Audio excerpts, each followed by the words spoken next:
Have you ever heard of a soldier so brave, so legendary, that his story sounds like something straight out of a Hollywood movie? Well, today, we're diving into the incredible life of Field Marshal Frederick Slay Roberts, a man whose journey is one of the most epic tales of courage, leadership, and pure grit the world has ever seen. Born in 1832 in Kanpur, India, Roberts was destined for a military life. His father was a general in the British Indian Army, and young Frederick, affectionately known as Bobs, grew up surrounded by the sights and sounds of the military.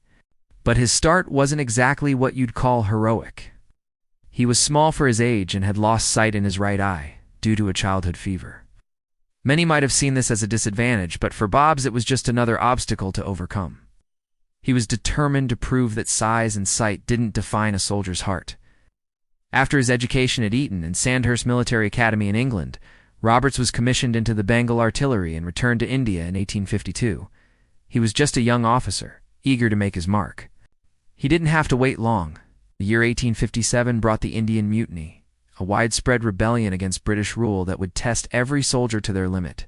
This was Roberts' trial by fire. During the siege of Delhi, one of the most brutal and pivotal conflicts of the mutiny, Roberts repeatedly showed unbelievable courage. He wasn't a general hiding in the back. He was on the front lines. He was wounded. His horse was shot from under him, but he kept fighting.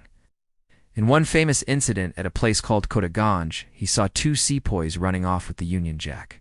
Without a second thought, Roberts spurred his horse, chased them down, cut down one man, and single-handedly retrieved the standard. It was an act of raw, spontaneous bravery. For this, and for saving the life of a fellow cavalryman, he was awarded the Victoria Cross, the highest and most prestigious award for gallantry that a British soldier can receive. He was just 25 years old. This wasn't just an award, it was a statement. This small, one-eyed officer was a force of nature. After the mutiny, Roberts' career went from strength to strength. He had a unique talent for logistics and understanding the rugged terrain of the Indian subcontinent. He wasn't just a fighter. He was a brilliant strategist. Understood that winning wars wasn't just about battles. It was about getting your troops and supplies to the right place at the right time. He served in the Ambela campaign and the Abyssinian expedition, steadily climbing the ranks, his reputation growing with every successful mission. He was known for his meticulous planning and his genuine care for the soldiers under his command, both British and Indian. He earned their trust and loyalty, which would be crucial in the years to come.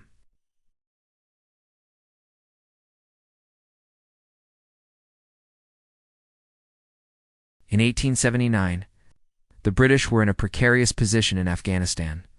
A British envoy and his staff had been massacred in Kabul, and the army was struggling. The situation looked bleak.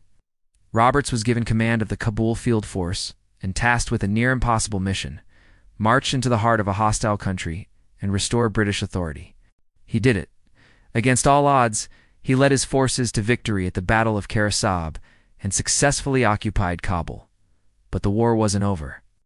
In 1880, a British garrison at Kandahar, hundreds of miles to the south, was defeated and besieged by a massive Afghan army led by Ayub Khan. The situation was desperate. Trapped soldiers were running out of food, water, and hope. A relief force was needed, and it was needed fast. This is where Roberts embarked on his most legendary feat, the Great March from Kabul to Kandahar. He selected a force of around 10,000 of his best troops and set off on a grueling 310-mile journey through treacherous, enemy-filled mountain passes. There were no supply lines, no communications with the outside world. They had to carry everything they needed.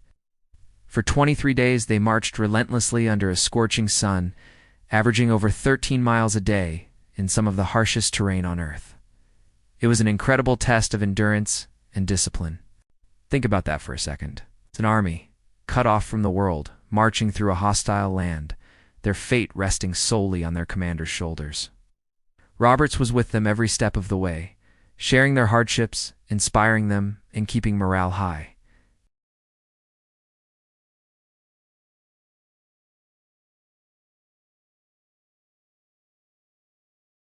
The next day, he launched a decisive attack.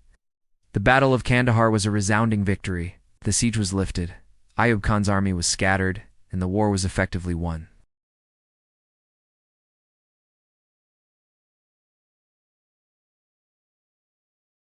Roberts returned to Britain a national hero. The public was captivated by his story, called him Roberts of Kandahar. He had become a household name, the embodiment of the Victorian ideal of a hero.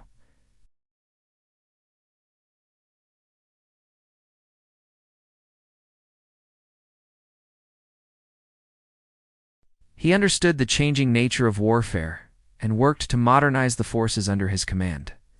He then served as commander-in-chief in Ireland before facing his final and perhaps most challenging command. In 1899, the Second Boer War broke out in South Africa. The initial stages of the war were a disaster for the British. A series of humiliating defeats, known as Black Week, shook the British Empire to its core. The nation was in shock. They needed their best general.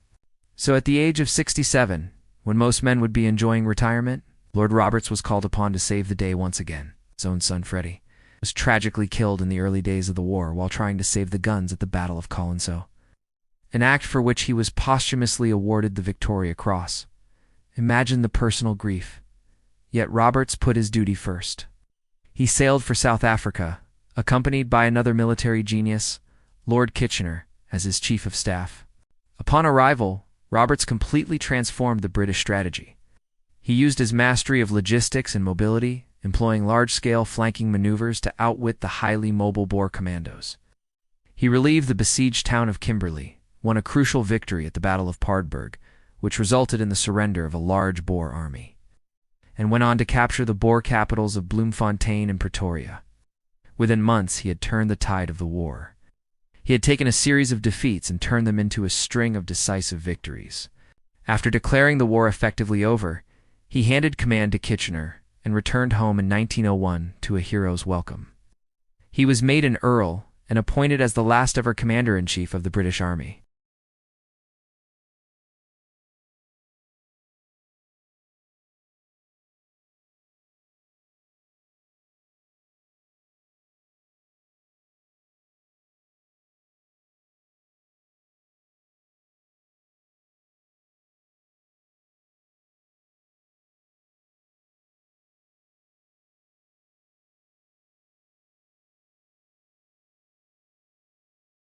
It was there among the soldiers he loved that he caught pneumonia.